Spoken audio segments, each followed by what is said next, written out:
As Kennedy and Taranto renew old acquaintances in the middle of the ground. Hickey, nice little tap early doors, straight down to Mills, who's played well. Off the deck went Lloyd by the left boot, goes towards Florent on the far side of the ground, taps it to his own advantage, and this will go out of bounds and we'll have a boundary throw in. We'll just get a little bit of the nat sound coming up there from the team.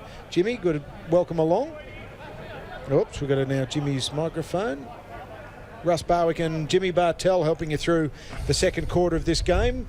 2-3-15, 1-2-8. You would have been reasonably happy with the start. A little scrappy, but was to be expected. Yeah, pressure from the opposition. It's the first time it comes on you. We saw some shots on goal that just missed, and just having opposition. It sounds so simple, but you know, your teammates, you tend to just dial it back a step, but everyone's been chomping at the bit to play against someone. There goes the kick from Keefe, goes out to Ward. Ward spots up a teammate in green. But what's noticeable, Russ, early is the really good players. They're just clean with their fundamentals. You saw Heaney, Papley, both from the Swans. You know, the ball comes along the deck. It's a little bit slippery out there with a little bit of light rain, but they just take it cleanly. So the quality players, they just do the basics well, don't they? Well, it's a beautiful segue into Josh Kelly, which I'm thinking you're alluding to, because he has been absolutely clean, no matter what the conditions are. And I do get some good mail that he's had a... Oh, hang on. That's Buntine, who's gone straight down, and we'll just monitor that. You heard Jimmy in the background go, oh no, as Green takes a mark. I think he's getting up. It's more like a dead leg. What's his problem previously has been? Knees. I thought he'd done a knee the way he sort of rolled on the ground and grabbed himself, but probably just copped a stray knee in that contest. Yeah, and the good old-fashioned dead leg, and he'd be very nervous. Gee, I'll tell you what, young Flynn, who has found himself in the role due to the injury to Bruce, has really stepped it up in the first stages of this little trial match. Well, we'll get to see a bit of him early in the year. Obviously, Braden Bruce come in to be the number one ruck. Jacobs came from the Crows last year, and he also had a knee injury himself, young Flynn. But we'll get to see what he's made of. As you see with injuries, it provides opportunities. And, look, he just needs to be competitive in the middle. Take that front position, allow Cornelio, Green, Hopper, these sort of guys to get to work around him. There was a lovely kick from Haynes to find Lloyd, equally lovely across the far side of the ground, and lands in the hands of, I'll double check on that was Riccardi, I think, up there, playing a bit higher this quarter.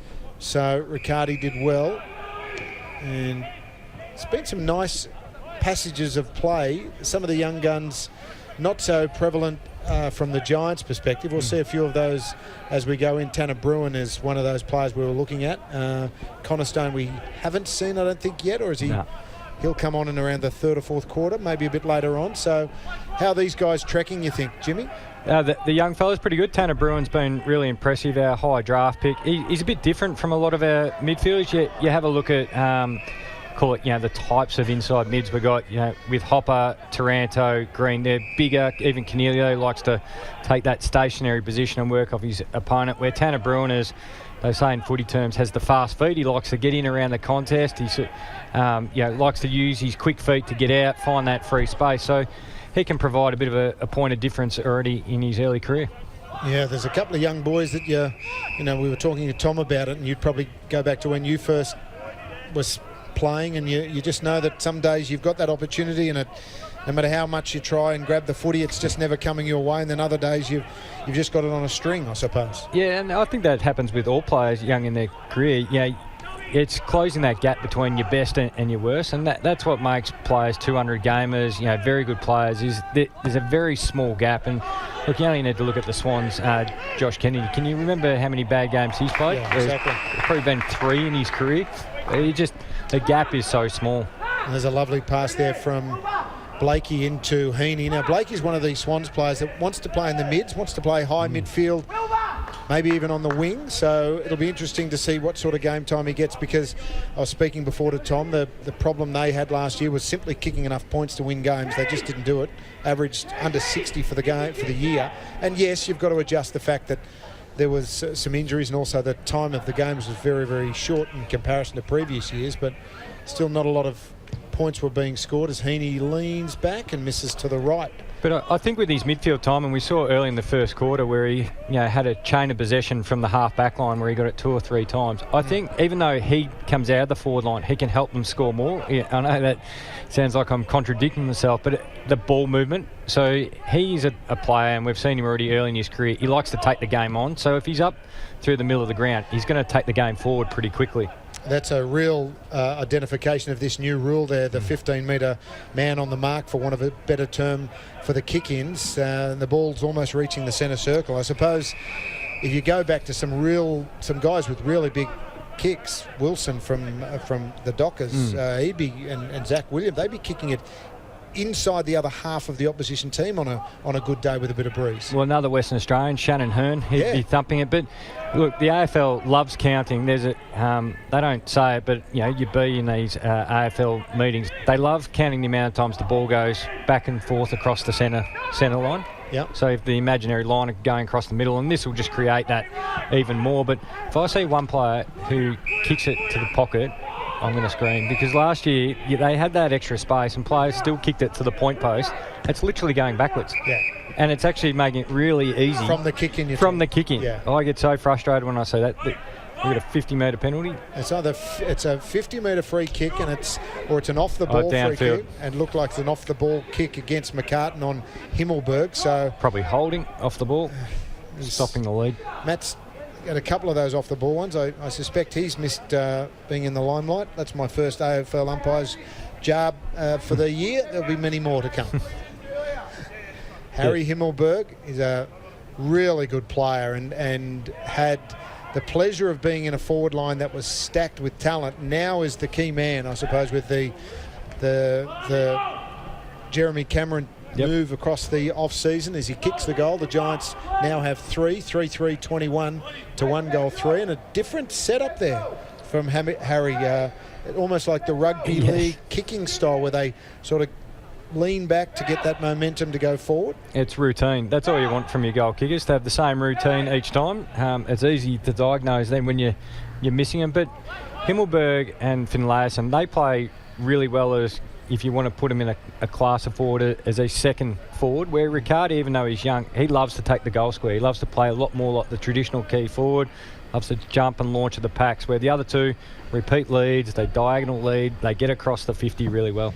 It's not a bad forward line when you lose someone like Cameron, who's a Coleman medalist, of course, and you've still got Green in amongst that as well. And you think to yourself, well, hang on, Jeremy Cameron's leaving, let's all get in the fetal position and woe is me. But I think it might actually help them. Yeah, it makes it unpredictable, and bringing Steve Johnson across from the Swans, as unpredictable forward as you're ever going to get in the game, he'll see this as an opportunity. And you've got to look to history a bit. The Hawks lost Buddy Franklin, absolute superstar, and they became just as dangerous, if not more dangerous.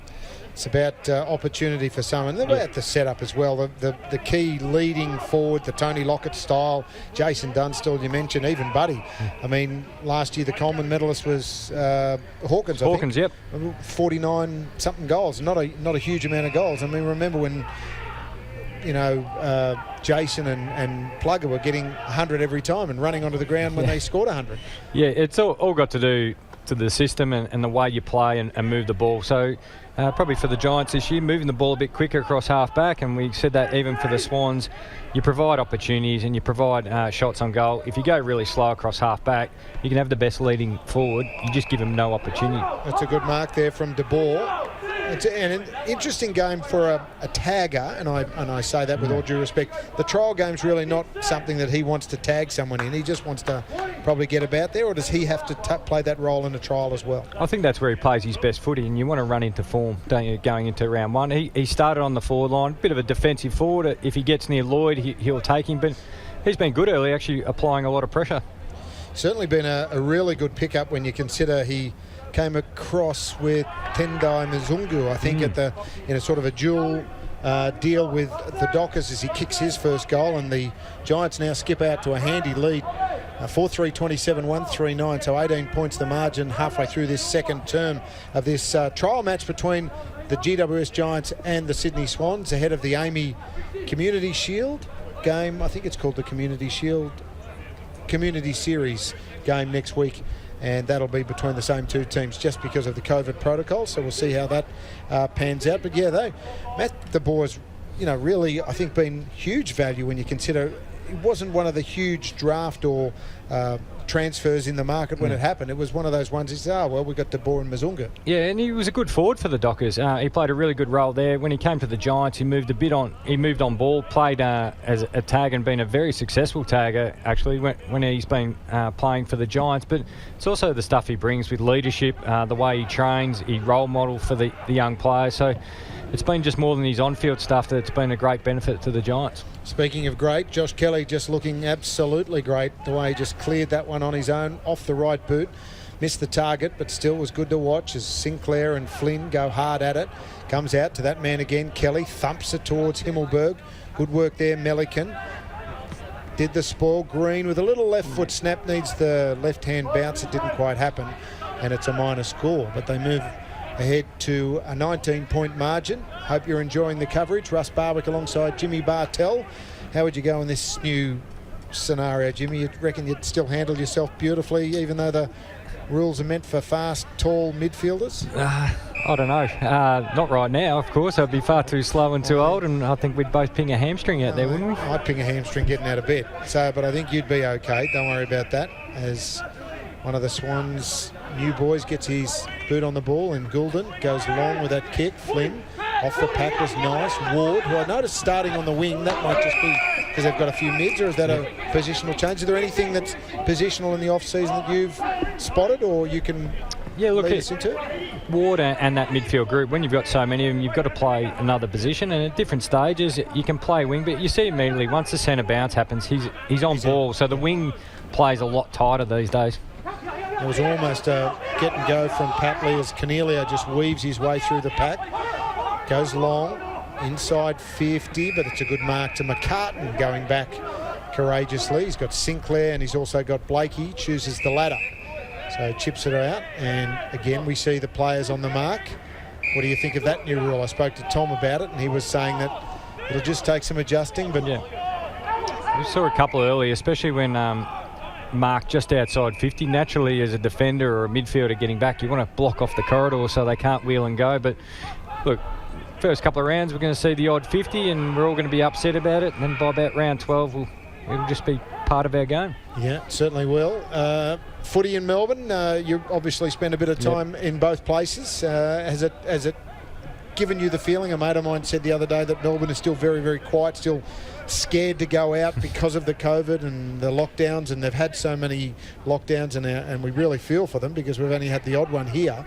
But footy in Melbourne, is it going to be the fill-up that the city needs? Yeah, certainly. And Geelong as well? Yeah, and if they're talking like they did the other day about potentially 50,000 at that first game, the Thursday night opener, Richmond v Carlton, hopefully that gives, I guess, everybody in the general public a bit of hope that we're returning to normal. I think first and foremost, people getting their jobs and their livelihood back, that's the important thing. And if they can use footy as a bit of an example or a positive light, that we're starting to turn the corner. Yeah, I think that we underestimate it, sort of overestimate it when it's happening, and you underestimate it when it's not happening, because everybody this time of the year says, I can't wait for the footy to start, and the day after grand final, it's, I can't wait for the cricket to start, if you know what I mean. But the camaraderie, the family get-togethers, the banter you have with your friends, whether it be at the pub, at your house, at the game, whatever, it's just something that is really going to get everyone back on track. As free kicks awarded this time to Rowbottom, and he'll get it's a holding the man free kick, as you saw in the replay. And now you can't, this is another one, you can't have two men on the mark as well. It's basically stand, you can't jump up or down. According to the umpire, he's not moving, and makes no difference, you can still miss them. So I think there's still some questions to be asked about that. I would expect that you can still jump up and down, because that's not... can't you? Well, certainly the way that the players are doing it, they are just steadfastly frightened to move. Nailing the... Well, you don't want to get a spray from Leon or from Horse, so I can understand both of those. Well, now's the time to test it, isn't it? Yeah. In a practice game. Have you ever copped a spray in a practice game? No, not a practice game. It'd be pretty harsh to cop one in a practice game, wouldn't it? Questions from Twitter. How's Jesse travelling? The quad 3 to 4 weeks. Of course, we're speaking of our new recruit, Yes. Jesse Hogan. He was going really well until he hurt the quad. He's fitted in. He's always been a hard trainer. He's just gone about his business really well. He's embraced the Sydney lifestyle, and he'll fit into that midfield mix, which then gives you options too. Obviously with Bruce out, well, that means one of those big key forwards can pinch hit in the ruck a bit when young Flynn comes in, because he also hasn't played a lot of football at this level, and so he'll need some help to manage that ruck load. So hopefully we get Jesse back up and going, because we've seen him at his best, and he's an absolute quality player, and we'd love for him, not only for the Giants, but personally to get back to that. I actually thought he was one of the smartest pickups in the off season. I thought, here's a guy that could not walk down the street of Perth or Fremantle without getting someone looking at him, even and when you're on the receiving end, and you probably have been on the receiving end of the looks, I can only imagine what it's like. You're not stupid. You read the papers, you read the news, and someone says, oh, you're not putting in or you're not producing, it's got to hurt. But I've seen them so many times come up here, players that you don't get recognised as the kick comes from Florent. No, that was Rowbottom. So that's a goal to the Swans. So Rowbottom kicks a much-needed one, their second goal of the morning. So they are 2 goals for 16, and they trail the Giants 4-4-28. So a margin at this stage of the 2 straight goals. Yeah, getting back to Jesse Hogan, the amount of relief you get when you can walk down the street and nobody knows who you are. And I'm not being disrespectful. No. It's just the way of Sydney versus an AFL town like Melbourne or Adelaide or Perth. Well, that's the broader discussion of the footy bubble, really, isn't it? And I think if COVID, when players went and lived, in the football bubbles, they saw life outside of Melbourne and Adelaide and Perth, and they could go about their business, and you call it, be a footballer on weekend, and just everybody else, from Monday to Friday. And we've seen this happen a lot more, players, the bubble lifestyle of, being in the fishbowl. It doesn't suit them. No. Lachie Neale, when he left Freo, everyone thought, he'd go to a Melbourne club or go back home to one of the Adelaide clubs and pick Brisbane. You heard Luke Hodge when he went up there for, to help out the Lions. After a couple of years, he loved it. He loved the fact that, the weather's beautiful. He can be with the family and kids, and no one knows him when he goes down to get the paper, and then he's the footballer on weekends. Well, I once bumped into Wayne Campbell, who was at the Giants as well, at a coffee shop at Hunters Hill, and he was with his wife, and his wife said, that's the first bloke that's recognised you in Sydney. And that was 5 years after he'd been here. Whereas I don't think that would happen ever in Melbourne, as we see the ball go left again. Rowbottom, he's had a bit to do early. That kicks comes off the side of the boot. Underneath it, though, was Papley, who takes the mark. 3 times lucky, had the grab, and that caught everyone unawares, because the ball was heading towards the square, and Papley was the only one looking where it was going. It came off the side of the boot, so it certainly wasn't deliberate. But this is a chance for the Swans to get another goal, Papley's second, and just to get them within 1 kick of the Giants as we tick over 13 minutes in this second term. Certainly been dangerous today. He can find space inside forward 50 like no other, and that's the art of being a small forward, isn't it? You don't get many opportunities. His radar hasn't been quite on at the moment, but it is a practice game. I think he's kicked 1 goal 2, make that 1 goal 3 at this stage, so he wouldn't be happy with that. It'll be a little bit of kicking coaching. Nick Davis will chip up and say, I'll teach you how to do that off the 2-step run-up.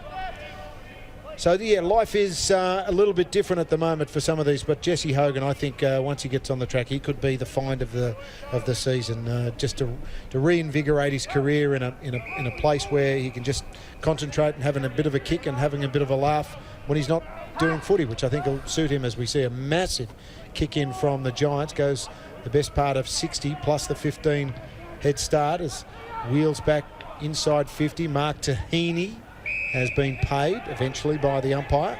So Heaney outside 50 as the rain starts to get a little bit heavier here. It's very misty, as you can probably note on the screen. Now Heaney's going to go back and have a shot at goal, I would think, or either set it up, just waiting for a lead, or for someone to drop in the pocket. That was the design.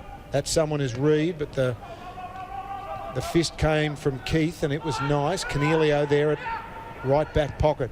Wheels onto the left, goes back to where it came from originally. Dawson should have taken that one, comes to the back of the pack. This is Campbell, and and he was dispossessed. In fact, I think it might have been Ling. It was. Now it goes back to Riccardi for the Giants, to Taranto. Back and forth with the ball. Kick smothered. Taranto needs to get rid of it. Was thrown to the ground, but he didn't have it. That was by Rowbottom, who gets a little short one out towards Heaney, but he didn't know it was coming. Now we have Green getting involved. So it's scrappy, but pretty hot in the middle as well. This time Wicks to Heaney. Off the left boot will Heaney go towards some attacking players, but Keefe gets involved. Now Papley again has to do it all on his own. Blakey hasn't got a right boot, swings around, has to find a left. That's ugly towards Buntine. Nice to see him back on the field. Under pressure, Tanner Bruin got away with it. Back to Buntine. A lot of pressure from the Swans in defence as it goes towards Hopper this time. He gets a handball away to Green. And Green, Tom Green, with a little bit of space, can find a target. And in the middle of the ground is Riccardi. I think it is. And he chips it up and finds Cornelio. So, yeah, you're seeing some willing behaviour from all of the players. There's no love lost between these two, and they'll catch up again next week. No, it's a good hit out, and it's what you want when you, like you said, you've been training against teammates. You want to actually feel the bumps and bruises, get used to recovering. 8, 9, 10 weeks of pre-season, and you've been told to just be gentle on teammates. You can go hard, but getting thrown to the ground and wake up sore tomorrow and get into that rehab mode again. Got a couple of questions there off the Twitter sphere. You can, what is it saying there? Membership is your best way to access games, of course. That one's from both teams. You can go to sydneyswans.com.au or gwsgiants.com.au. There's flexi memberships, and that caters for every situation. 3-game memberships for the Giants. Go for that one. Can Tom Green cement a spot in the starting lineup? Most certainly. Absolutely. He's been fantastic today. I think I heard a rumour that he was a priority above quite a few other players a year or so ago, that they wanted to re-sign in a batch, and we'll ask Dave Matthews that as well, because they had such a high opinion of him. Yeah, he's been absolutely fantastic. He's one of those guys, when you get up next to him, you go, my God, you're enormous. Yeah.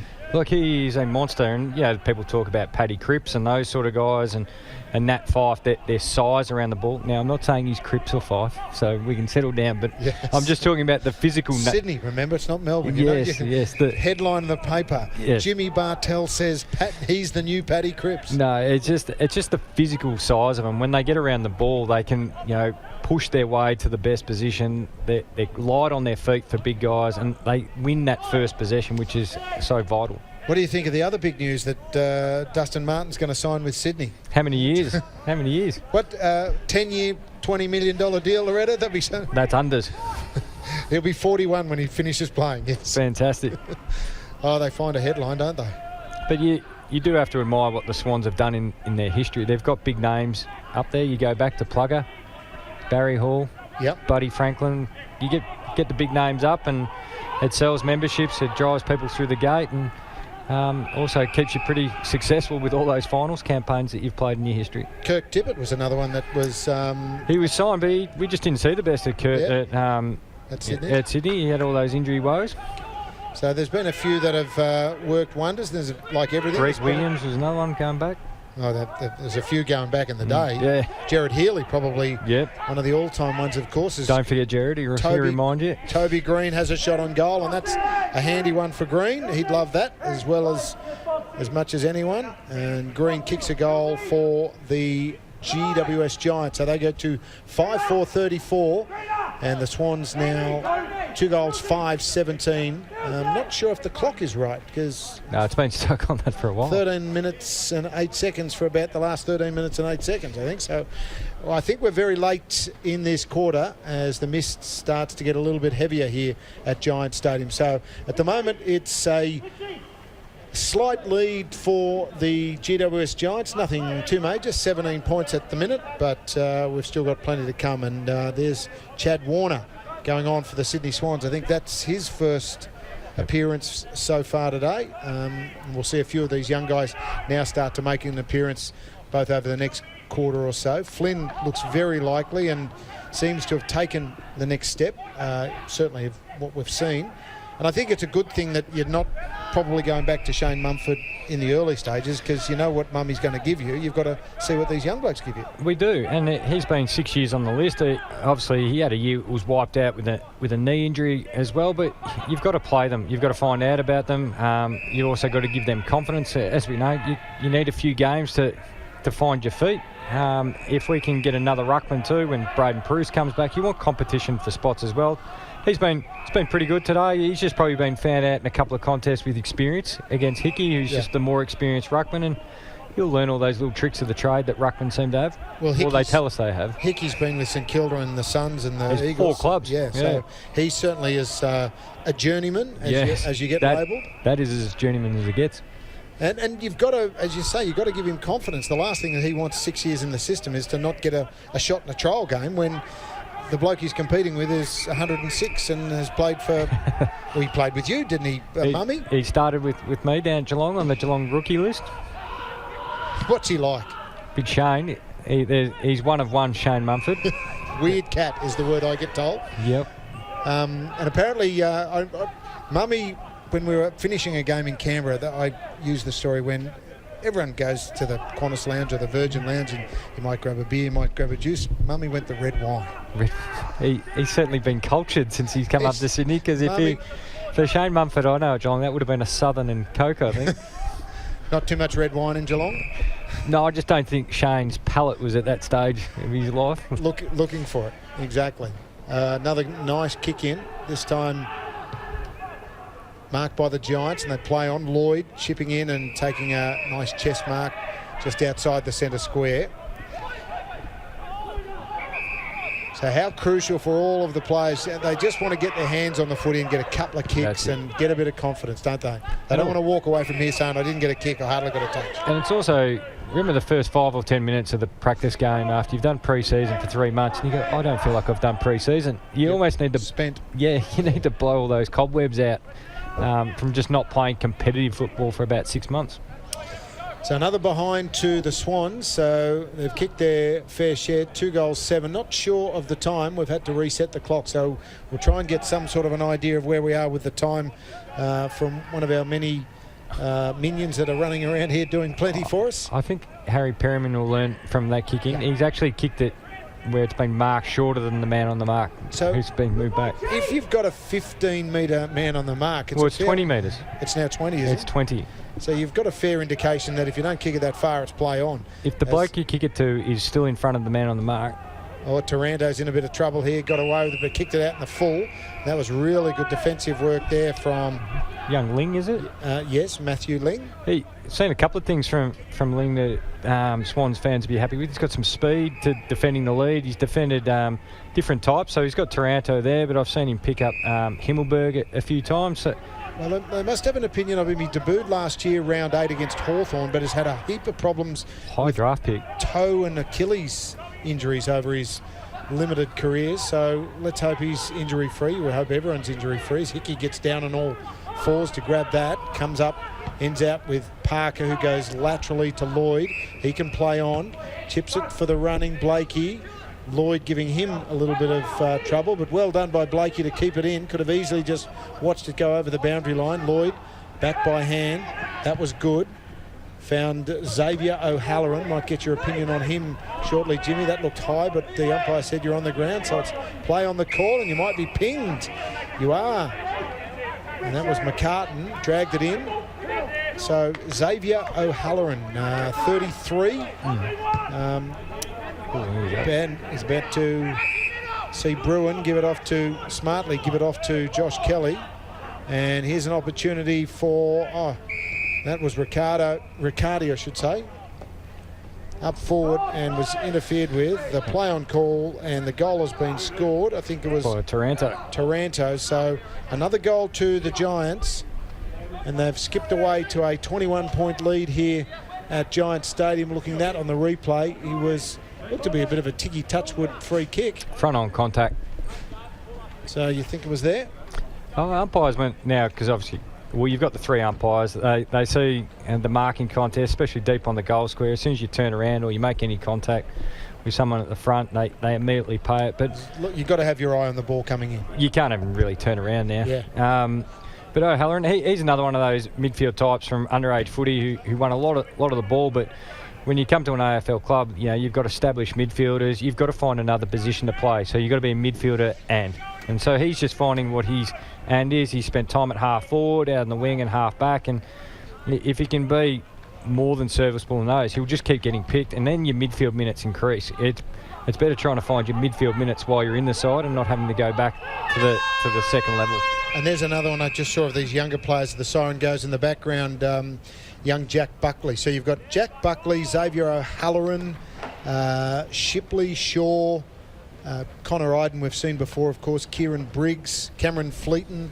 There's a few players there that are, and Connor Stone's another one, and Tom Hutchison. There's a few players there that are going to be in the mix for spots during the course of the year for one reason or another. Yeah, there's opportunities, and Iden and Buckley we saw late last year come in and play last line of defence, and they're so hard to find defenders who like playing. No one wants to play defence. No one wants to go, especially the last line. Everyone wants to be a half back because you can just rack up touches and you throw out the leg rope and peel off. But Buckley, his improvement has been exceptional. He's had a lot of injuries, but he came on and it was one of the Giants' best few players in the last couple of rounds when things weren't going great.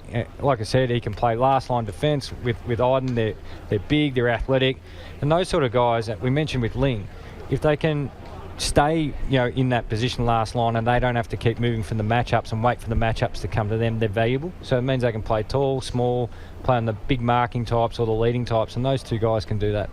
Okay, so half-time we're here at the Giants Stadium, 6-4-40 to 2-7-19. I'll quickly go through the goal scorers for the Giants. Green, Taranto, De Boer, Riccardi, Himmelberg and Lloyd, and Rowbottom and Papley for the Sydney Swans. A margin of 21 points.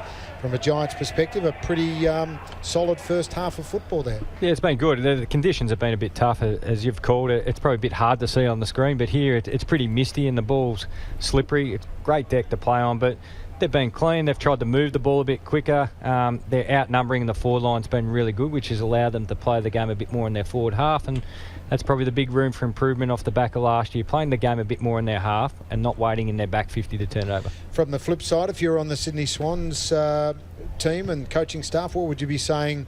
You're not going to go throw the toys out with the bathwater, but you'd be saying what at this stage? Well, I think they've been pretty good. They've just missed some set shots. I think what was Papley, 1 goal 3, and they've been pretty gettable. 2 goals 7 says it all, really. Yeah, 10 shots to 9 in terms of scoring shots. You'd be really happy if you're a Swan supporter. Your quality players look good.